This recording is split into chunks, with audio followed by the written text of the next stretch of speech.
bring you greetings from my co-chair and members of the SDGs, United Nations SDGs Advocacy Group. We organized this breakfast interaction on the sidelines of the AU meeting as part of the advocacy work we are required to do over the next 15 years to achieve the Sustainable Development Goals. And so I'll just make a brief presentation, a general overview, and then touch on a few things that we have done in Ghana, and then I'll summarize and we'll be out of here. The Sustainable Development Goals come on the heels of the Millennium Development Goals, MDGs, the UN signature Global Development Agenda, which ushered in the new millennium in the year 2000 and was implemented with vigor over 15 years. That's 2000 to 2015. The United Nations has described the MDGs as the most successful anti-poverty movement in the history of the world. And we in Ghana are proud of our contribution towards the global efforts in implementing them. The most recent annual progress reports on the MDGs showed that the number of people living in extreme poverty, as well as the proportion of undernourished people in developing regions, declined by more than half during the implementation of the MDGs compared to the levels in the 1990s. Maternal mortality ratios also declined by 45% worldwide, and the population of the world using improved drinking water sources rose from 76% to 91% over the same period. Across the world, school enrollment levels increased, but quality is generally thought to have suffered. And so we need to pay attention to issues of quality now under the SDGs. While substantial progress has been made towards gender parity in primary education and the participation of women in political activity, progress towards improving gender equality in the labor force still remains slow. It's also estimated that 880 million people were living or lived in slums by the time we ended the MDGs, compared to 689 million in 1990.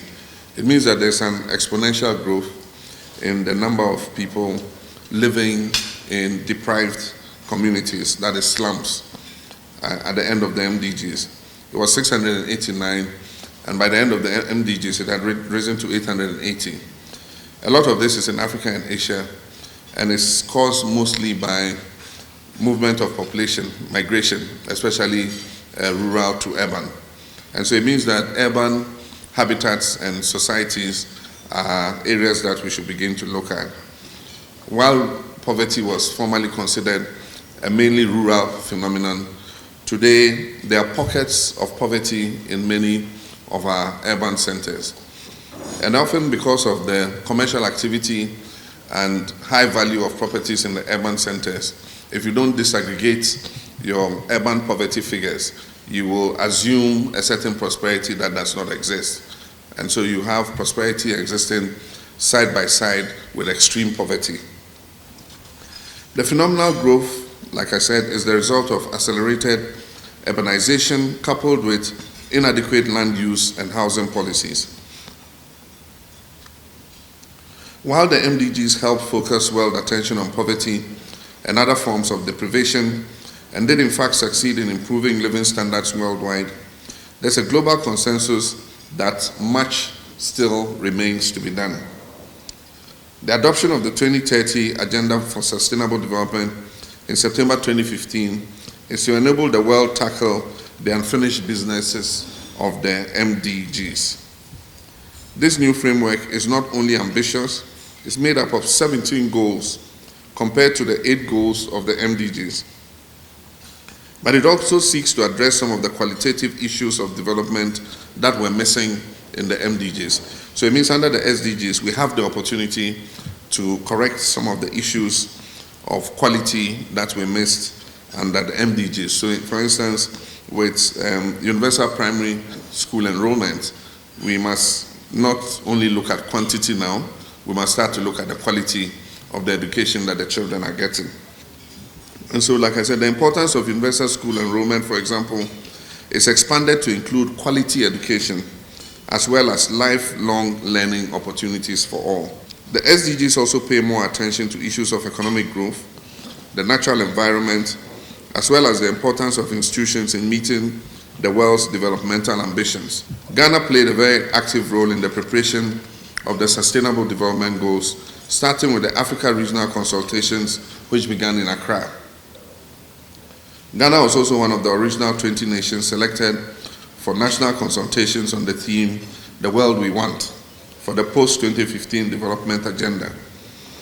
In the matter of advocacy, I expect that we will work with civil society organizations, including faith-based organizations, philanthropic organizations, research institutes, and think tanks to facilitate the work of the group of eminent advocates.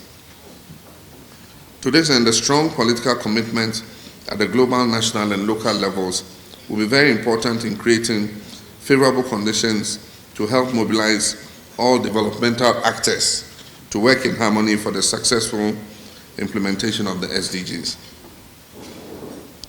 Advocacy for the SDGs must also draw upon the lessons of the Millennium Development Goals.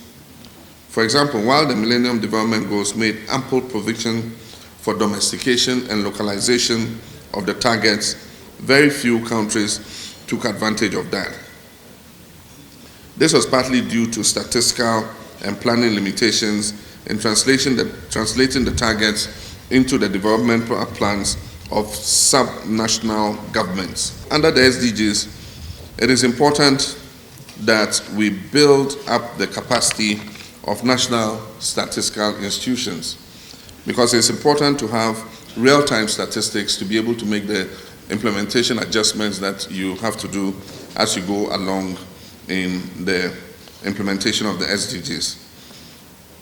In the course of our advocacy work, and we believe that at the national level, all governments must pay much attention to building the capacity of national statistics institutions at both the national and local levels in order to improve the quality of statistics available. In Ghana, we have inaugurated the Implementation Committee of SDGs, and I expect that in all your countries you would have done so by now.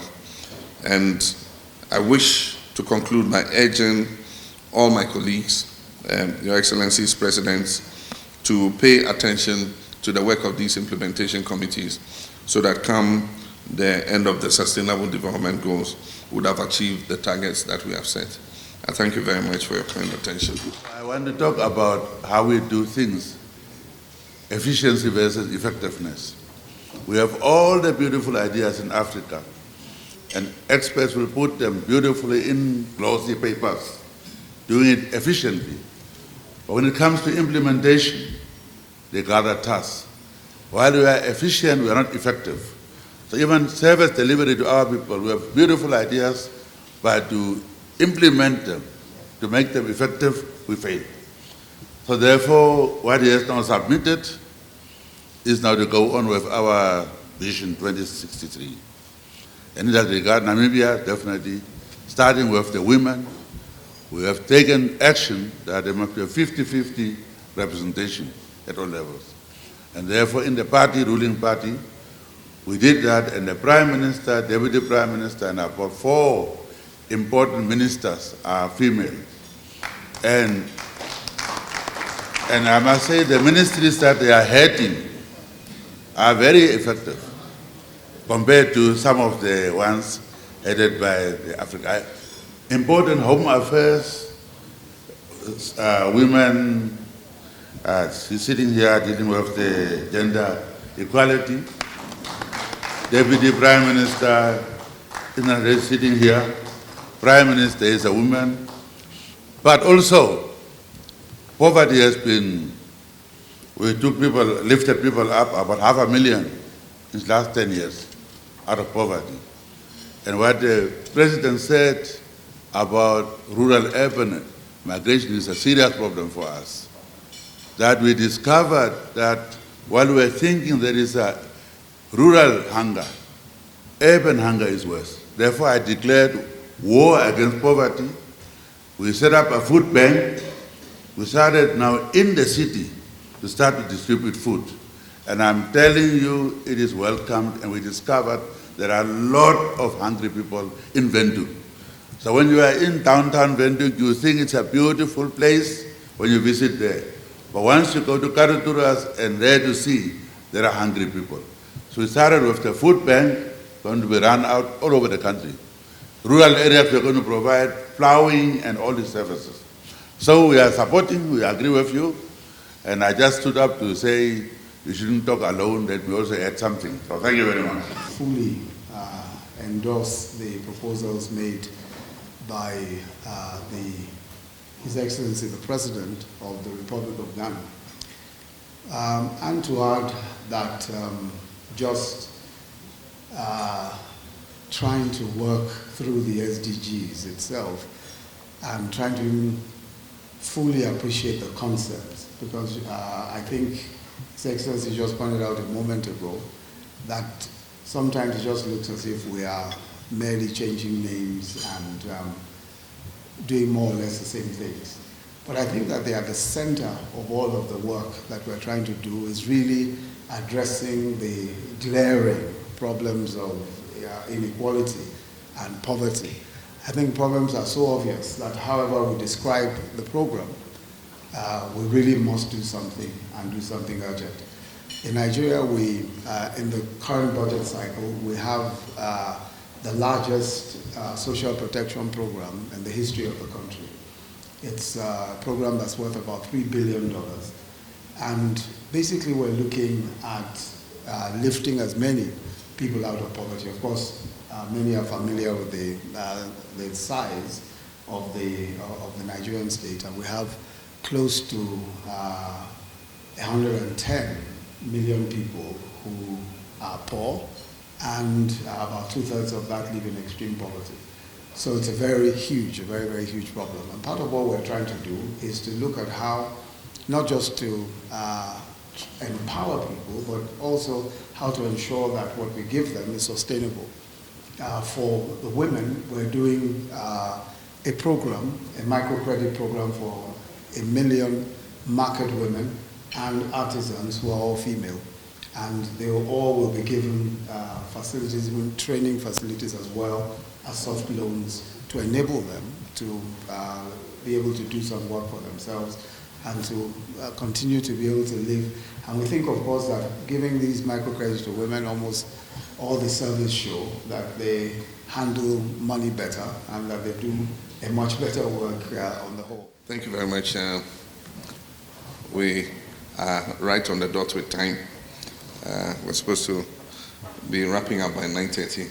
And so I just want to take the opportunity to express my sincerest appreciation to my colleagues, the President of Namibia, and also to acknowledge President Obiang of Equatorial Guinea, and also my brother, Vice President Osibanjo of Nigeria, and also to thank all the foreign ministers, ambassadors, and everybody who took time off this morning to come in and join us. I believe that, like I said, this is the most ambitious goal the United Nations has ever set itself. And we're working to achieve these goals in a world that is becoming more and more uncertain. Day in, day out, things happen that surprise us. I was telling the Vice President of Nigeria that I went to bed in the night comfortable that Remain was going to win the Brexit vote. And I woke up early in the morning and turned on the TV and I saw Leave had won.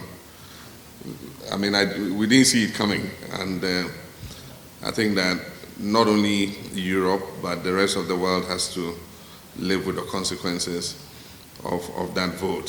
For us, it makes it more complex, having been a country that was colonized by Great Britain and us having a lot of economic ties with them. We had gotten used to working with them as part of a united Europe. And so now, even in terms of economic treaties, we have the EPA that we have to finalize. I mean, where does Britain stand in respect of the finalization of the EPA?